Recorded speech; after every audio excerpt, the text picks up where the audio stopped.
नमस्कार, मी श्रीकांत उमरीकर. आपण पाहतात ॲनालायझर. लाईक करा, शेअर करा, सबस्क्राईब करा.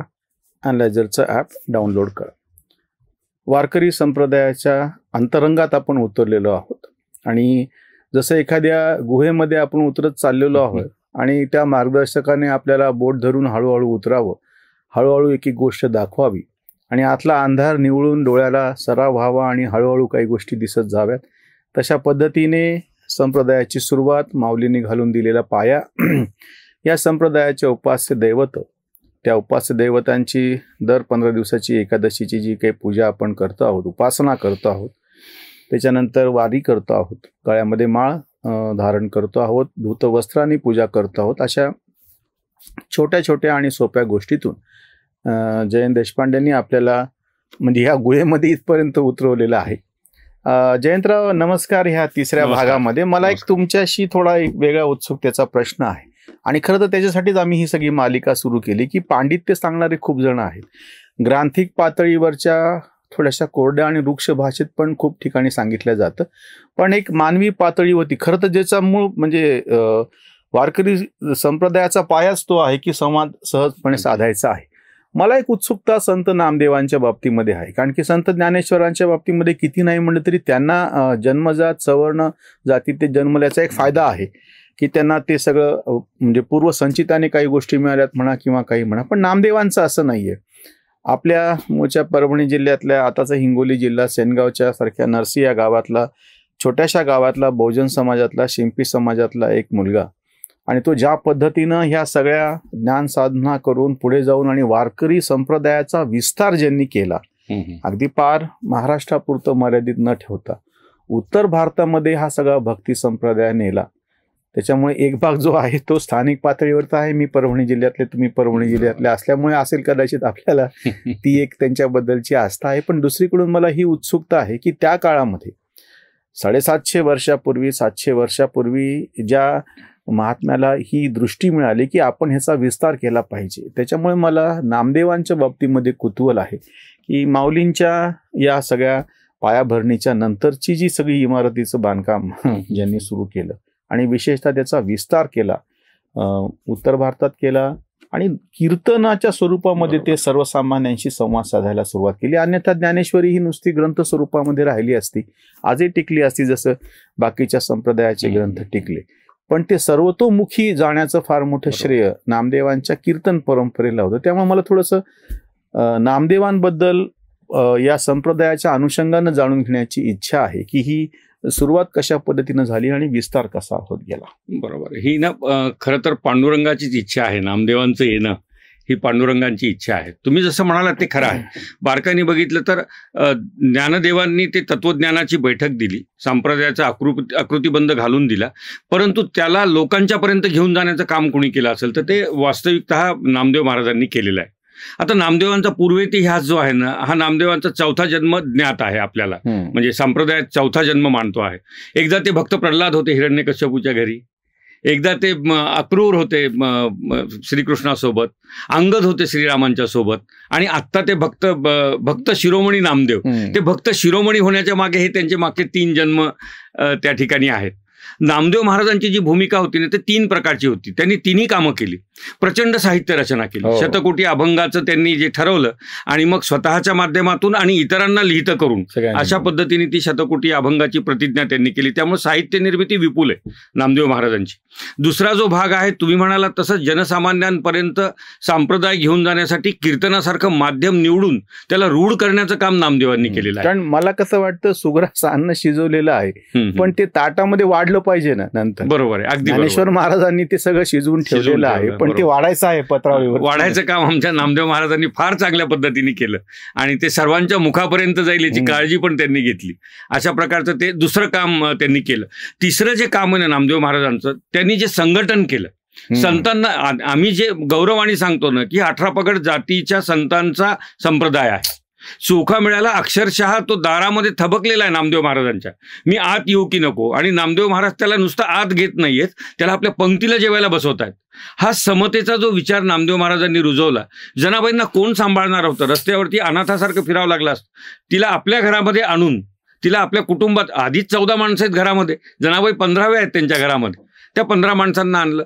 जे म्हणून संत पंढरपूरमध्ये येत होते त्या सगळ्यांचं पडशी टेकवण्याची जागा नामदेवांचं घर होतं आणि ते जातीनिरपेक्ष होतं. त्यामुळं तो जातीमधला भेद काढून टाकणं, सगळ्यांना एका पातळीवर घेऊन येणं आणि ते संघटन करणं संतांच्या मधलं, ते नामदेवांनी केलं. कीर्तनाचं तर अप्रतिम तंत्र त्यांनी विकसित केलं. ते पायामध्ये घुंगरू घातलेले, हातामध्ये चिपळ्या घेतलेले, गळ्यामध्ये विणा घातलेले नामदेव, ते रूपच असं देखणं आहे की माणसं आकृष्ट होतील. आणि सांगायची पद्धत सोपी, भाषा अप्रतिम, म्हणजे त्या भाषेमध्ये लोकांना आवडणारी भाषा. नामदेवांचे अभंग पण जेव्हा आपण बघतो ना, तेव्हा इतर संतांच्या अभंगांमध्ये, नामदेवांच्या अभंगामध्ये आपल्याला असं दिसतं की कुणीतरी लहान बाळाला बरोबर घेतलेले, जवळ मांडीवर बसवलंय आणि त्याला शिकवायला लागले. त्याच्यासाठी तो बोबडा बोल पण बोलायची तयारी नामदेव महाराजांनी दाखवली. इतकं अप्रतिम असं तिन्ही प्रकारचं कार्य, कीर्तनाची परंपरा रूढ करून लोकांपर्यंत पोहोचणे, साहित्याच्या माध्यमातून पोहोचणे आणि संतांचं एकत्रीकरण, नामदेवांच्यामुळे ते शक्य झालं. आणि मनाची विशालता एवढी प्रचंड. 5 वर्षांनी ज्ञानदेव त्यांच्यापेक्षा लहान, वयाने लहान, परंतु त्यांनी आयुष्यभर ज्ञानदेवांना गुरुच्या स्थानी मांडलेला आहे, आयुष्यभर मांडलेला आहे. कधीही ज्ञानदेवांना आपल्या पायाला लागू दिलेलं नाहीये. आल्यानंतर लोटांगण ज्ञानदेवाला घालायची जी वृत्ती त्यांची होती, म्हणजे एका अर्थाने काय म्हणता येईल की त्या चैतन्याचा पूर्ण साक्षात्कार झालेला जनसामान्यामधला संत, अशा पद्धतीने नामदेवांकडे आपल्याला बघता येईल. आणि कुठेही कमी नाहीत. ते ज्ञानेश्वरांपेक्षा कमी नाहीत, ते एकनाथांपेक्षा कमी नाहीत, ते तुकारामांपेक्षा कमी नाही आहेत. सगळ्या प्रकारची सामर्थ्य असणारे संत, परंतु आपलं वागणं बोलणं जे आहे ते अत्यंत सामान्यासारखं ठेवण्याचं कसब त्यांच्या ठाई होतं, नामदेवांच्या ठाई. एक जो मला नामदेवांच्या बाबतीतला वेगळा मुद्दा, जो नंतर थोडासा रामदासांच्या बाबतीमध्ये पण आढळून येतो, तो मला विचारायचा आहे तुम्हाला, की महाराष्ट्र सोडून तीर्थाटनाला जाणे आणि उत्तर भारतामध्ये हे सगळं पोहोचवणे, हे फार मोठं विलक्षण गोष्ट आहे. त्याच्या बाबतीत आम्हाला जरा असं 2 गोष्टी झाल्या की ते सगळ्या ज्ञानेश्वरादी कुटुंबाला घेऊन तीर्थाटन. ती तर ना ज्ञानेश्वरांची इच्छा होती की भारत भ्रमण करावं, म्हणून नामदेव सोबत असावेत वडीलकीच्या नात्याने, म्हणून पांडुरंगाची आज्ञा घेऊन हे सगळे 1 वर्षभर भारत भ्रमण केलं. माऊलींचा हाही हेतू होता की त्यांना भारत बघायचाच होता, भारताचं समाजमन बघायचं होतं, भारताच्या समाजमनातले प्रश्न बघायचे होते, लोकांचा संभ्रम काय आहे तो बघायचा होता. हे सगळं त्यांनी बघितलं आणि मग इथे आल्यानंतर लगेच ते समाधिस्थ पण झाले. पण समाधिस्थ होताना त्यांनी सगळ्यात मोठं काम कुठलं केलं असेल तर नामदेवांना सांगितलं की नामदेव, आपण सगळं बघितलंय भारत, आता त्या भारताचे सामाजिक आणि आध्यात्मिक प्रश्नाची आपल्याला आता पूर्ण कल्पना आली.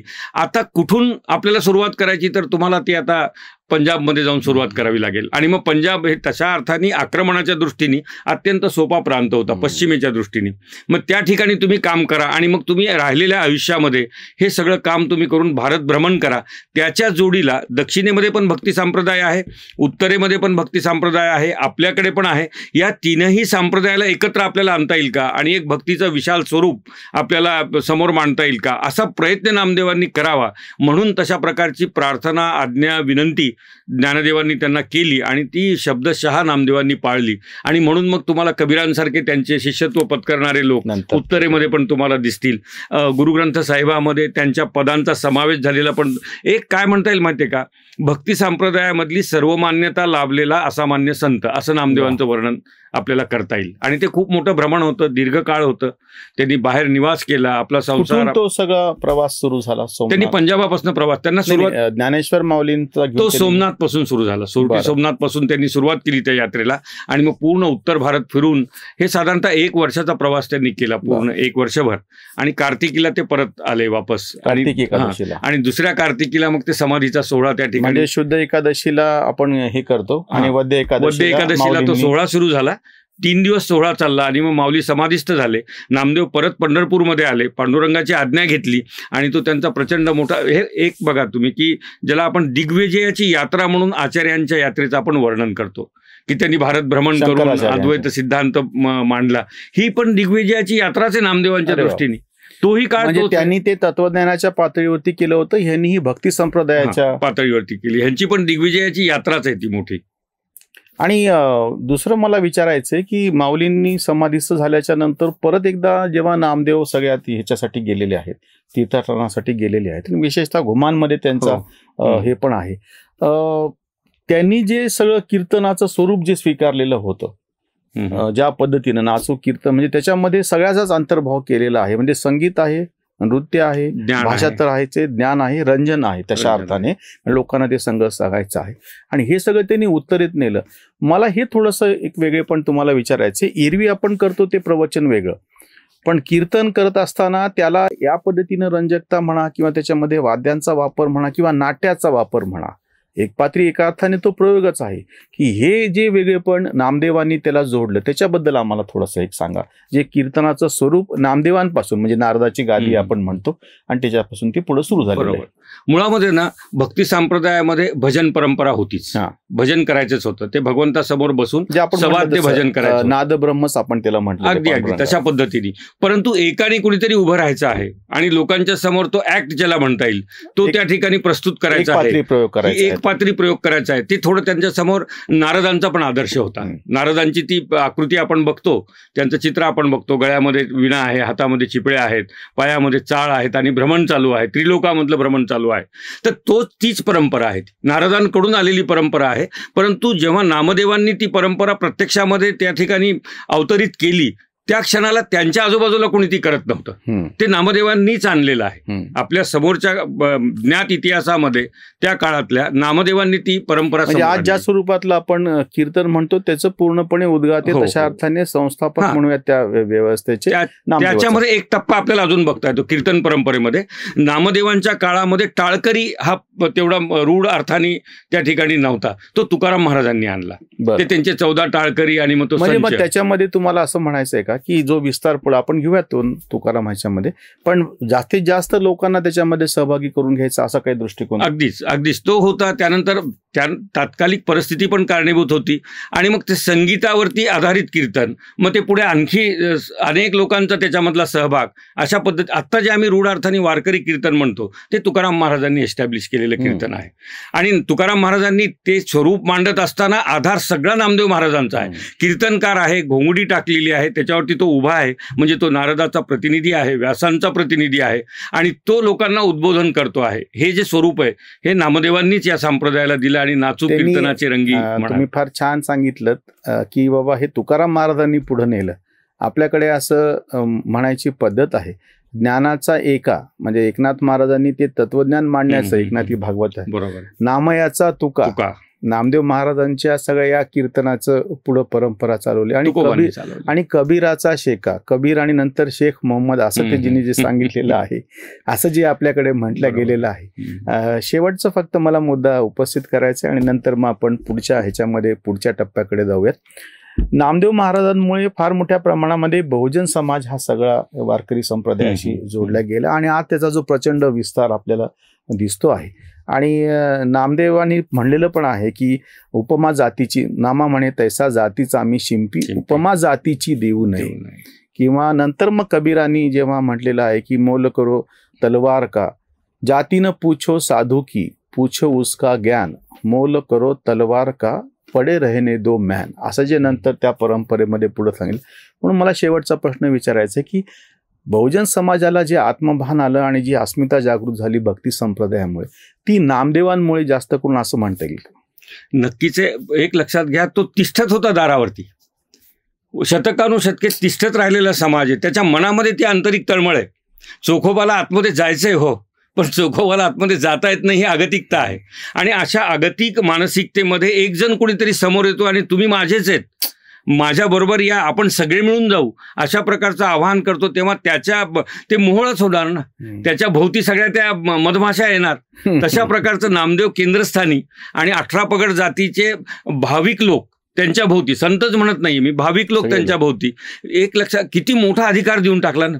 ज्या अधिकाराकडे फक्त बघता येत होतं, ज्या अधिकाराची कथा ऐकता येत होती, अनुभव घेता येत नव्हता, अनुभवाच्या पातळीवरती घेऊन जाण्याचं काम नामदेवांनी केल्यामुळे हा सगळं नामदेवांचंच कर्तृत्व आहे. 18 पगड जातीच्या लोकांना घेऊन येता हे ज्ञानदेव सांगतायत, पण घेऊन येणं नामदेव करतायत. म्हणून ती शब्द वापरला होता मी की नामदेव ज्ञानेश्वरांनी सगळं सुग्रास अन्न शिजवून ठेवलेलं आहे, पण ते प्रत्यक्ष बहुजनांच्या पत्रावळीवर नेऊन वाढायचं काम किंवा त्यांच्या मुखात घालायचं काम नामदेवांनी केलेलं आहे. धन्यवाद. आपण हा दुसरा भाग इथे तिसरा भाग जवळपास इथे आपण थांबवूयात आणि पुढच्या भागामध्ये आपण पुढच्या काही टप्प्यांची, काही संतांची, त्यांचं जे कार्य आहे, त्यांचं मोठेपण जे आहे आणि ह्या सगळ्या संप्रदायाच्या इतक्या मोठ्या प्रवासामध्ये त्यांचं जे योगदान आहे त्याची आपण चर्चा करूया. धन्यवाद. धन्यवाद. जय हरी.